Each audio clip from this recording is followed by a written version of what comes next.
हिंदू मान्यताओं के अनुसार सोमवार का दिन भगवान शिव को समर्पित है। मान्यता है कि सोमवार व्रत करने वाले भक्त के जीवन से हर कष्ट मिट जाते हैं। भगवान शिव की कृपा से उनकी सारी मनोकामनाएं पूर्ण होती है। सोमवार के दिन कथा पढ़ने व सुनने का विशेष महत्व होता है। तो चलिए इस वीडियो में बताते हैं क्या है सोमवार व्रत की कथा। प्राचीन समय में किसी नगर में एक वैश्य रहता था। वह वैश्य बहुत ही धनी था। उसे किसी बात का कष्ट नहीं था, परंतु उसके पास विशाल वैभव होते हुए भी उसकी कोई संतान न थी, जिसके कारण वह वैश्य हमेशा दुखी रहता था। वह वैश्य भगवान शिव को अनन्य उपासक था। प्रत्येक सोमवार को वह शिव जी की पूजा तथा व्रत किया करता था। सोमवार के दिन सायंकाल वह मंदिर में दीपक जलाता तथा उन्हें अनेक प्रकार के व्यंजन अर्पित किया करता था। इसके बाद पत्नी सहित भगवान का प्रसाद ग्रहण करता था। उस वैश्य के भक्ति भाव को देखकर पार्वती जी दयाद्र हो गईं और शिव जी से बोली, हे शिव जी, यह वैश्य प्रति सोमवार को आपका पूजन कितनी श्रद्धा से करता है, आप इसकी संतानहीनता दूर क्यों नहीं करते। पार्वती जी की बात सुनकर शिव जी ने कहा, हे देवी, इस वैश्य को कोई संतान न होना इसके पूर्व जन्म का फल है और वह अपने कर्मों का फल भुगत रहा है। पार्वती जी ने कहा, हे भगवान, यदि आप अपने भक्तों का कष्ट दूर नहीं करेंगे तो भक्तजन आपकी पूजा क्यों करेंगे, आराधना क्यों करेंगे, इसलिए आप उसे अवश्य ही पुत्रवान बनाइए। पार्वती जी के उत्तर में शिव जी ने कहा, हे देवी, मैं तुम्हारे आग्रह से उसे पुत्र प्राप्ति का वर देता हूँ, परंतु इसके भाग में पुत्र सुख न होने से वह पुत्र केवल 12 वर्ष तक ही जीवित रह सकेगा। कुछ काल के अनंतर भगवान शिव की कृपा से वैश्य पत्नी गर्भवती हुई और 10वें मास में उसे पुत्र रत्न की प्राप्ति हुई। पुत्र उत्पन्न होने से वह वैश्य के घर में अत्यंत आनंद मनाया गया, परंतु फिर भी वह वैश्य निश्चिंत न हो सका, क्योंकि वह जानता था कि वह केवल 12 वर्ष तक ही मेरे साथ रहेगा। इस प्रकार आनंद मंगल में 11 वर्ष का समय बीत गया।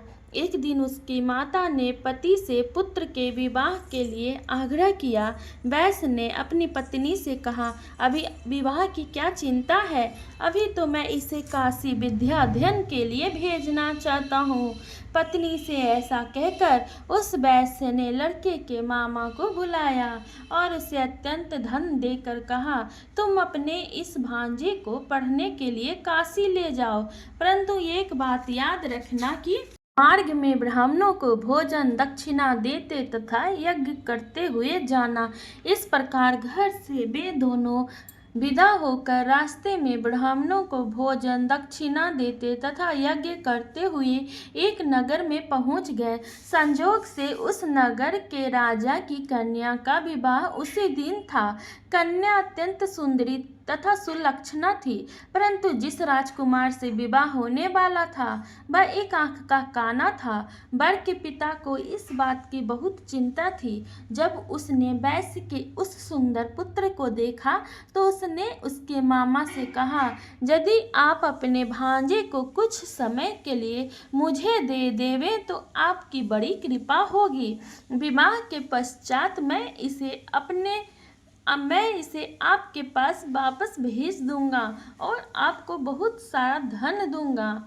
वर के पिता के इस प्रस्ताव से वह सहमत हो गया और भांजे को नकली वर बनाकर विवाह मंडप में भेज दिया।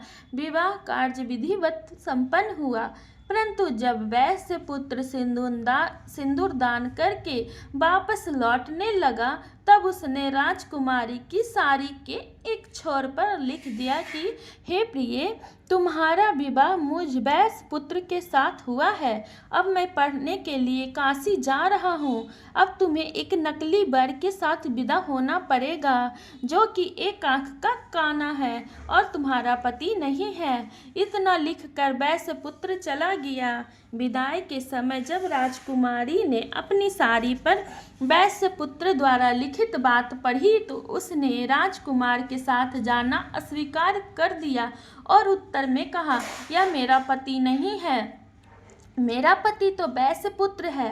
राजकुमारी की बात सुनकर उसके माता पिता बहुत ही सोच में पड़ गए और वर के पिता द्वारा किए गए छल से दुखी हुए और कन्या को विदा न किया। बारात खाली हाथ वापस लौट गई। उधर वे दोनों वैश्य काशी पहुंच गए। वहां जाकर वैश्य पुत्र विद्या अध्ययन करने लगा तथा उसका मामा यज्ञ संपादन में लगा। इस प्रकार कुछ ही दिनों बाद उस लड़के के 12 वर्ष पूरे हो गए। उस दिन यज्ञ हो रहा था। लड़के ने अपने मामा से कहा, आज मेरी तबीयत ठीक नहीं जान पड़ रही है, इसलिए मैं सोने के लिए जा रहा हूँ। थोड़ी देर बाद आकर जब मामा ने देखा तो भांजे को मृत अवस्था में पाया, जिससे वह बहुत दुखी हुआ। परंतु उधर यज्ञ कार्य चल रहा था, इसलिए यज्ञ भंग होने के भय से मौन ही रहा। जब यज्ञ की पूर्णाहुति हो गई और सभी ब्राह्मण वहां से चले गए तो वह जोरों से विलाप करने लगा। उसी समय दैव योग्य से पार्वती जी के साथ शिव जी उधर आ निकले। उस विलाप को सुनकर पार्वती जी का मन दयाद्र हो उठा और वह शिव जी से बोली, हे भगवान, इतना करुण क्रंदन कौन कर रहा है? आप वहां चलकर देखिए कि उसके रोने का क्या कारण है। पार्वती जी के आग्रह से शिव जी उस स्थान पर गए। वहां पहुंचकर पार्वती जी ने उस बालक को पहचान लिया और कहा, हे भगवान, आपके वरदान से उत्पन्न बालक मृत हो चुका है, इसका क्या कारण है? शिव जी बोले, हे देवी, यह बालक अपनी पूरी आयु समाप्त कर चुका है, अब मृत्यु को प्राप्त हो गया, इससे मैं क्या कर सकता हूँ?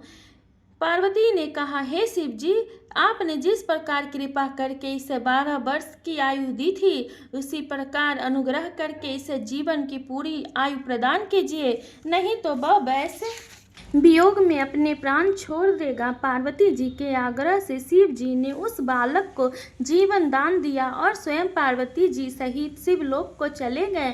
इधर शिव जी से वरदान पाकर वह बालक जी उठा और कुछ दिनों के बाद अपने मामा के साथ अपने नगर को प्रस्थान किया। वहां से चलकर पुनः उसी नगर में आया जहां उसने यज्ञ कराकर ब्राह्मणों को भोजन तथा दक्षिणा दी। ब्राह्मणों द्वारा राजा को यह सूचना मिली कि काशी से एक वैश्य पुत्र आया है जो ब्राह्मणों को भोजन और दक्षिणा दे रहा है। राजा ने उसे देखने के लिए गया। वहां जब राजा ने प्रत्यक्ष रूप से अपने दामाद को देखा तो उसकी खुशी का ठिकाना न रहा। वह आदर पूर्वक अपने महल में उसे ले आया। कुछ दिनों तक आदर भाव करने के बाद अपनी पुत्री को अत्यंत धन देकर विदा किया। वह वैश्य पुत्र अपनी पत्नी और मामा के साथ अपने नगर को चला। जब सब लोग घर के समीप पहुंचे तो उसके मामा ने कहा, तुम लोग यहीं रुको, मैं घर जाकर आने की खबर देता हूँ। इधर इस बालक के पिता अपनी पत्नी सहित छत पर बैठा और अपने मन में संकल्प कर रखा था कि यदि मेरा पुत्र काशी से लौट कर नहीं आएगा तो हम दोनों यहीं से कूदकर अपनी जान दे देंगे। जब लड़के के मामा ने जाकर कहा कि तुम्हारा पुत्र विद्या अध्ययन करके अपनी पत्नी को साथ लेकर कुशलतापूर्वक वापस आ गया है तो माता के आश्चर्य की सीमा न रही। उन लोगों ने पुत्र और पुत्रवधू का स्वागत किया और नियम पूर्वक सोमवार को व्रत रखकर शिव जी की पूजा करने लगे। जो व्यक्ति सोमवार को व्रत रखकर श्रद्धा पूर्वक शिव पूजन करते हैं, इस कथा को पढ़ते और सुनते हैं, वे निश्चय ही सभी कष्टों से मुक्त होकर मनोवांछित फल प्राप्त करते हैं।